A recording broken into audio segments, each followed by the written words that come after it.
إن الحمد لله نحمده ونستعينه ونستغفره ونعوذ بالله من شرور أنفسنا ومن سيئات أعمالنا من يهده الله فلا مضل له ومن يضلل فلا هادي له وأشهد أن لا إله إلا الله وحده لا شريك له وأشهد أن محمدا عبده ورسوله يا أيها الذين آمنوا اتقوا الله حق تقاته ولا تموتن إلا وأنتم مسلمون يا أيها الناس اتقوا ربكم الذي خلقكم من نفس واحدة وخلق منها زوجها وبث منهما رجالا كثيرا ونساء واتقوا الله الذي تساءلون به والأرحام إن الله كان عليكم رقيبا أما بعد فإن خير الحديث كتاب الله وخير الهدي هدي محمد صلى الله عليه وسلم وشر الأمور محدثاتها وكل محدثة بدعة وكل بدعة ضلالة وكل ضلالة في النار.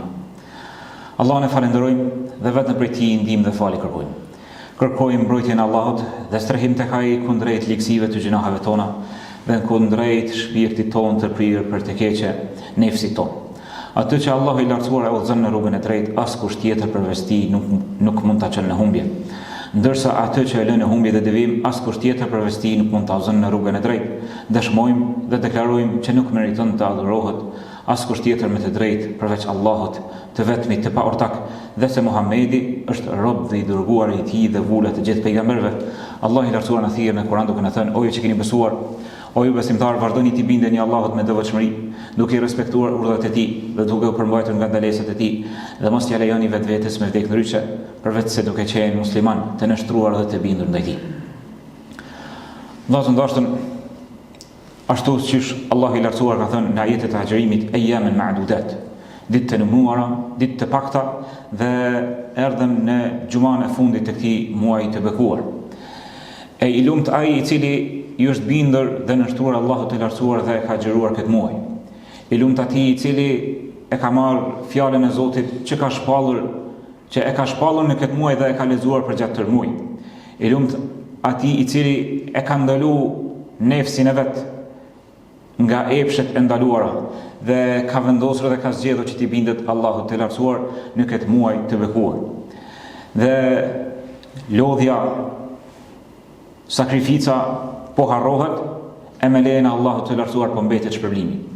Në fund të këtij muaji dietarët i japin disa këshilla për të cilat është e udhës që çdo adhurim që besimtari e bën ndaj Allahut të lartësuar t'i marrë në konsiderat këto këshilla dhe t'i zbatoj pas kryerjes së atyre adhurimeve. Fillimisht, për këshillave të para është që besimtari sapo ta përfundojë një vepër, ta lutë Allahun e lartësuar që t'ia pranojë atë. Dhe për këtë kemi shembullin e Ibrahimit alayhis salam së bashku me të birin e tij Ismailin alayhis salam, kur ishin duke e ndërtuar Çaben, shtëpinë e Allahut të lartësuar, shtëpinë e Shait në Mekën e bekuar. Ata pasi i ngritën themelet e Çabës dhe i ngritën muret e saj, e lutën Allahun e lartësuar me një lutje, me një breng dhe me një dëshirë, që pas gjithë atij mundi, pas gjithë asaj sakrifice, pas gjithë asaj nderimi të cilën Allahu i lartësuar ja u bëri, që ta ndërtojnë këtë shtëpi, që ta adhurojnë me miliona njerëz, pas tyre brenga atyre e vetme ishte që Allahu i lartësuar t'ia pranoi. Dhe Allahu i lartësuar këtë lutje të tyre e ka përjetësuar në librin e tij. Thot Allahu: "Wa idh yarfa'u Ibrahimu al-qawa'ida min al-bayti wa Ismailu rabbana taqabbal minna innaka antas samiul alim." Kur Ibrahimi alayhis salam së bashku me Ismailin i ngritnin themelet dhe shtyllat e shtëpisë, e lutnin Allahun e lartësuar: "O Zoti jon, pranoje prej nesh, nga se ti je gjithë dëgjuesi dhe i gjithë dituri." Dëgjuesi i lutjeve tona dhe i dituri për ato çfarë kemi në zemrat tona. Pra brengat tona janë vetëm që na e pranosh këtë vepër, të cilën shpresojmë dhe lutim ta kemi kushtuar sinqerisht vetëm për ty. Dhe kështu besimtari vjen Ramazani, i kryen adhurimet, në fund të muajit të Ramazanit brenga e tij e vetme është që mundi, sakrifica që e ka bërë për gjatë tërë muajit mos t'i shkoj hoç, mos t'i shkoj dëm. Dhe përkitazi me lutjen e Allahut të lartësuar që t'ia pranoj Allahu këtë adhurim dhe adhurime të tjera, ka mendim të mirë për Allahun e lartësuar. Nga se përderisa Allahu i lartësuar t'ka përzgjedhur, t'ka nderuar, t'ka ftuar në shtëpitë e tij dhe po agjiron këtë muaj të bekuar, dhe t'ka ndihmuar, dhe t'ka përkrah, t'i ka larguar sëmundjet, t'i ka rregulluar të gjitha çështjet, që ti bindesh Allahut të lartësuar, Allahu është ka dhënë me të pranu. Allah është ka dënë me t'i falë gjunahet. Allah është ka dënë me të shpërbly. Andaj ki mendim të mirë për Allahun, nga se pejgamberi jon sallallahu alaihi wasallam na ka treguar që Allahu i lartësuar për robin është siç robi e mendon Allahun e lartësuar. Prandaj le të kemi mendim të mirë për Zotin ton në këto ditë të fundit të muajit Ramazanit, se përderisa Allahu i lartësuar na ka lehtësu agjërimin, na ka mundësu që t'i bindemi Allahut, t'i qëndrojmë në këmbë, në namaz, të lexojmë fjalën e Tij, edhe të bëjmë adhurimet e tjera, për lutjeve, për sadakave, e kështu me radhë, shpresojmë tek Allahu i lartësuar dhe ne kemi ndim shumë të mirë se Allahu i lartësuar është shumë bujar. Allahu i lartësuar është Arhamur Rahimin, më i mëshirshëm. Ne i fal lëshimet, ne i fal kusuret dhe na i pranon këto adhurime madhështore. Pse ka rëndësi që Allahu i lartësuar të na pranoj adhurimet? Nga se aty është diploma të cilën e synojmë, aty është që të na paguhet mundi jon. Thot Ibn Omeri radhiyallahu anhu, Allahu qoftë i kënaqur me të, thot sikur ta dija që Allahu i lartësuar ma pranon mua një vepër të vetme të mirë, do të dëshiroja që atë ditë të vdesja. Pse e kanë pyet? Nga se Allahu i lartësuar thot inna ma yataqabbalu Allahu minal muttaqin, nga se Allahu i lartësuar pranon prej të devotshmeve. E kur ta di që Allahu i lartësuar ma ka pranuar një vepër, i bie që jam i devotshëm dhe do të hyj në xhenet. Andaj lutim Allahun e lartësuar të na i pranoj veprat tona të mira.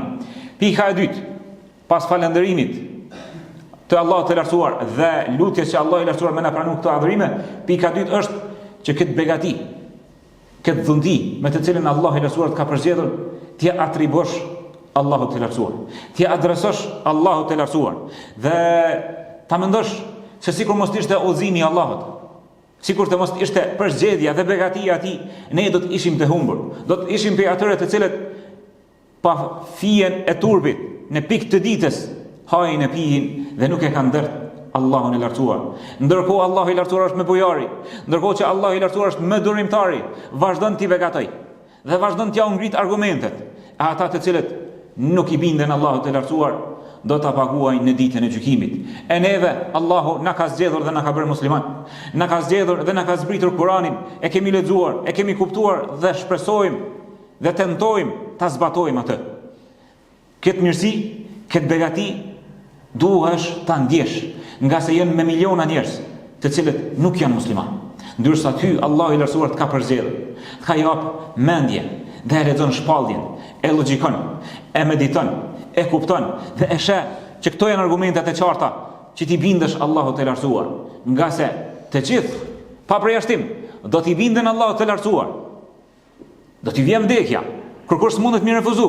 Mirë më muslimani është ai më fatlumi që i bindet Allahut të lartësuar me vullnetin e tij, duke e kërkuar ndihmën e Allahut të lartësuar dhe e adhuron vetëm Allahun e lartësuar.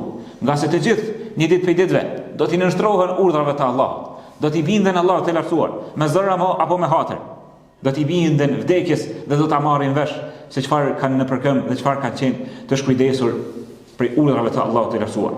E treta vëllezër, pas të parës që ishte lutja që Allahu i lartësuar të na pranoj, dhe e dyta që t'ia atribojmë, që t'ia adresojmë këtë begati të cilën ne gëzojmë, në të cilën ne po agjërojmë, e po i bindemi Allahut të lartësuar, t'ia adresojmë vetëm Zotit e jo vetes tonë. E treta është që këtë adhurim në fund të muajit ta përmbyllim me istighfar, me kërkim të faljes.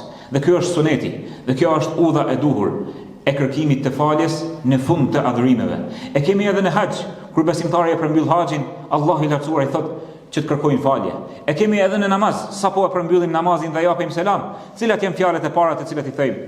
I themi astaghfirullah, astaghfirullah, astaghfirullah 3 herë. Pse? Sepse robi ose është i manget në kryerjen e atij adhurimi, ose nuk e ka kryer fare. E ndërkohë që ne, edhe pse jemi duke u përpjekur, jemi duke u munduar që t'i kryjmë si duhet adhurimet, prapse jemi të mangët në atë çfarë Allahu i lartësuar është i denjë dhe meriton t'i adresohen dhe t'i kushtohen adhurimet e përkryera. Pastaj e katërta prej këshillave të cilët i kanë dhënë dietarët në përfundim të adhurimeve pas istighfarit është të bësh kujdes. Të bësh kujdes që të mos të hyj vetja në qef për adhurimet të cilat i ka i bën. Të mos bëhesh kryelart e hund përpjet. Të mos fryhesh me adhurimet të cilat i ka i bën. Nga se këto i ki begati prej Allahut të lartësuar. Allahut ka përgjedh. Dhe shtuar kësaj, Allah i lartësuar ka rob shumë më të mirë se sa ne. Ka robër të cilët vazhdimisht i binden Allahut të lartësuar dhe nuk i bëjnë kurrë gjunahe. Ato janë melajket. Pastaj ka rob për njerëzve të cilët janë shumë të përkushtuar në adhurim, që vetëm mi pa del vetja pi hujit e nuk krenohesh me adhurimet tuaja, mirë po i shes si gjëra të vogla, të imta që e ka i bën dhe bëhesh i përullur dhe modest para Allahut të lartësuar. Nga se besimtari nuk ka gjë me të cilat i shkatron më së shumti veprat e tij se sa të mburret për ato vepra para Allahut të lartësuar. Të fryhet dhe sikur të mendoj që jo është ka i bën në favor Allahut të lartësuar. Ndërkohë që Allah i lartësuar është më i pastër, s'ka nevojë as për mua as për ty. Ne kemi nevojë për këto adhurime, qofshin edhe me të voglat, qofshin edhe të zbeheta në cilësi. Kemi nevojë që Allah i lartësuar me bujarinë e tij të na mbuloj temetat, të na mbuloj lëshimet, të na llogarit ato në mënyrën më të mirë të cilën i kemi kryer. Andaj kjo këshill vlen tashmë në fund të Ramazanit. Ti o vëlla që je ka xherën, po shtron iftare, po jep sadaka, e ke dhënë zakatin, po falesh namaz natës, e po i zgjat sejdët, e po i kryen hatmet, e po përmend Allahun e lartësuar, dije që gjitha këto i ke begati prej Allahut të lartësuar. Falendero Allahun dhe lutë Allahun e lartësuar që ta mundsoj të vazhdosh edhe më shumë.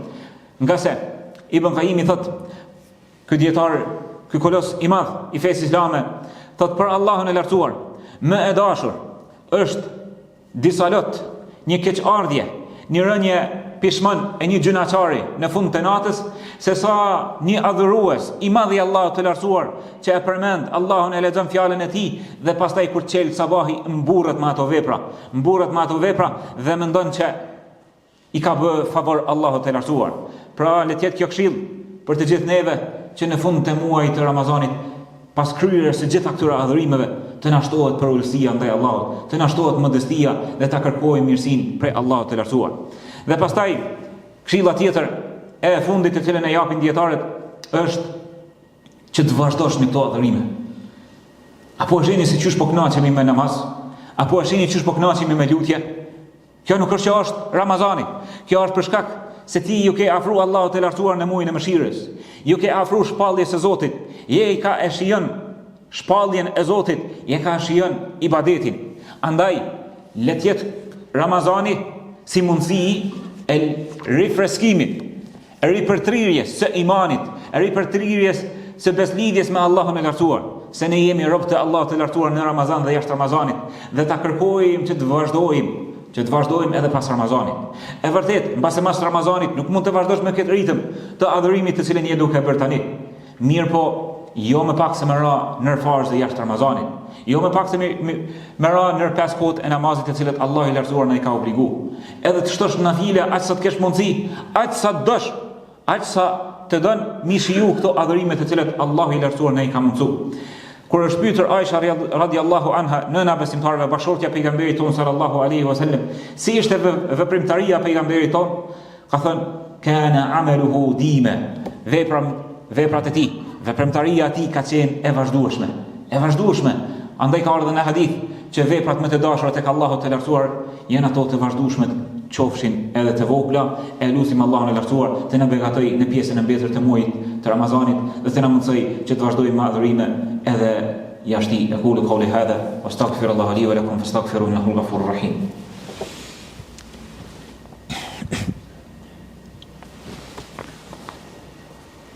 Bismillah, alhamdulillah, wa salatu wa salam ala rasulillah. Allahun e falenderojmë, selamet dhe selavatet qofshin për me të dashin tonë Muhammedin sallallahu alaihi wasallam, familjen e tij, shokët e tij dhe gjithë ata që e pasojnë të deri në ditën e gjykimit. Vllazë ndoshta në fund të këtij muaji të Ramazanit janë edhe disa adhurime të cilat janë të lehtësuara. Në krye të këtyre adhurimeve është një obligim të cilën e kemi të gjithë ne besimtarët, qofshim meshkuj, femra, të vegjël apo të mëdhej, që duhet ta nxjerrim para festës së Fitr Bajramit. Ai është zakati i fitrit. Zakati i fitrit është obligim për të gjithë muslimanët, moshritur, qofshin apo të vegjël, meshkuj apo femra. Është e preferuar që të nxirret para faljes së namazit të sabahut, e nëse ke mundësi dhe lejohet ta paraprish me 1 apo me 2 ditë, pra që i bie që do të fillosh me nxjerrjen e zakatit në ditën e mërkurë apo ditën e ajte, nga se sot një javë inshallah taala e çelim Bajramin. Adhurim tjetër, çfarë është e udhës në fund të Ramazanit, Allah i lartësuar na ka treguar në ajetet e agjërimit.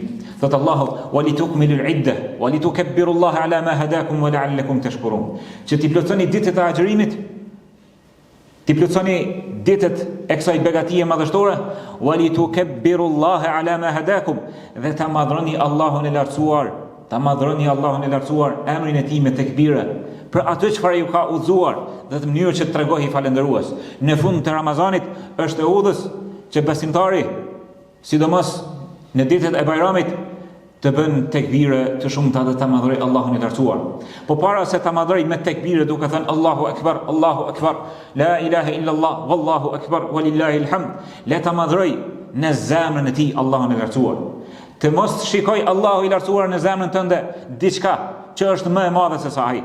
As dunjaja, as diçka tjetër, as karriera, as biznesi, po dije se të gjitha begati që i ki prej Allahut të lartësuar. Fillimisht vjen Allahu dhe pastaj ju jep përparësi gjërave të tjera. Se pari jep të drejtave të Allahut përparësi dhe pastaj të tjerave me të cilët Allahu i lartësuar të ka begatuar, ti gëzosh ato, ta falenderosh vazhdimisht Allahun i lartësuar për to dhe ti vësh në shërbim të Allahut të lartësuar. Dhe prej adhurimeve tjera në fund të Ramazanit është festa e Bajramit. Është kjo festë, kjo gosti, ky adhurim madhështor që kapi dietarëve që thonë është obligim. Është obligim për të gjithë meshkujt, edhe pse është nga sunetet më të fuqishme. Ky adhurim madhështor ka qenë traditë në kohën e pejgamberit sallallahu alaihi wasallam, që kanë marrë pjesë të gjithë besimtarët në faljen e Bajramit, me burra e me gra e me fëmijë. Andaj le ta ngjallim këtë adhurim madhështor, se ka fillu të humb në vendin ton, e sidomos kur shfrytëzohet që në ditën e Bajramit të merren pushime, se nuk pat mundësi të shtyhet së paku pas drekës, se vetëm pas sabahit duhet të niset njëri për pushim. Le ta madhrojmë Allahun e lartësuar, le të festojmë pas një muaji me adhurime dhe ta ngrisim emrin e Allahut të lartësuar në këtë festë, ti mbajmë lidhjet farefisnore dhe ta gëzojmë begatin e paqes dhe të sigurisë të cilën e kemi në vendin tonë. Dhe për fund, vëllezër të dashur, adhurimi kryesor që duhet të dominojë në fund të muajit Ramazanit kanë mbetur edhe 6 net. Kanë mbetur edhe 6 net, e në këto net të mëdha janë 5 net teke. Janë 5 net teke. Është nata 25, është nata 27, edhe nata 29. E këto net janë gjasat më të mëdha të qelloj nata e Kadrit në to. Nga se pejgamberi sallallahu alaihi wasallam na ka thënë, kërkoni natën e Kadrit në 10 e fundit. E në veçanti në netet tek, pra 21, 23, 25, 27 dhe 29. E në veçanti në 3 netet e fundit, 25, 27 dhe 29, e shumë pi dietarëve të selefit gati sa nuk s'kan bobe, siç është njëri prej sahabeve që nata e madhe të jetë nata 27. Wa ma adraka ma laylatul qadr, e çfarë di ti për vlerën e natës së Kadrit? Natë më e mirë se sa 1000 muaj. Khairun min 1000 shahr, më e mirë se sa një jetë e tërë.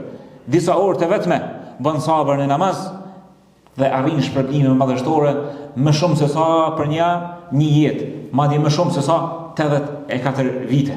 Prandaj e lutim Allahun e lartësuar të na jep sukses, të na ndihmoj, të na përkrah, të na lehtësoj çështjet tona.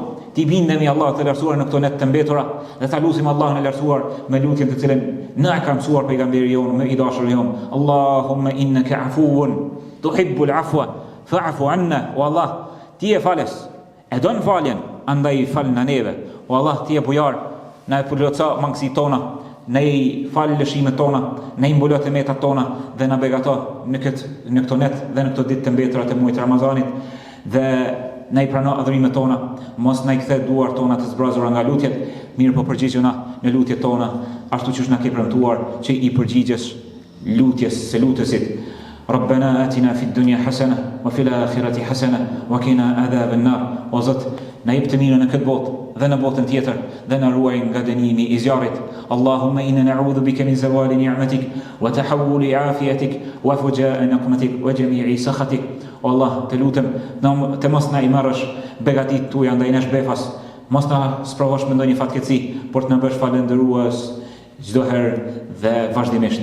Inna Allaha wa malaikatahu yusalluna 'alan nabi ya ayyuhalladhina amanu sallu wa sallimu taslima. Allahumma salli ala Muhammadin wa ala ali Muhammad kama sallaita ala Ibrahim wa ala ali Ibrahim innaka fil 'alamin Hamidun Majid. Allahumma barik ala Muhammadin wa ala ali Muhammad kama barakta ala Ibrahim wa ala ali Ibrahim innaka fil 'alamin Hamidun Majid. Inna Allaha ya'muru bil 'adli wal ihsani wal ita'i dhil qurba wa yanha 'anil fahsha'i wal munkari wal baghi ya'idukum la'allakum tadhakkarun wa aqimus salah.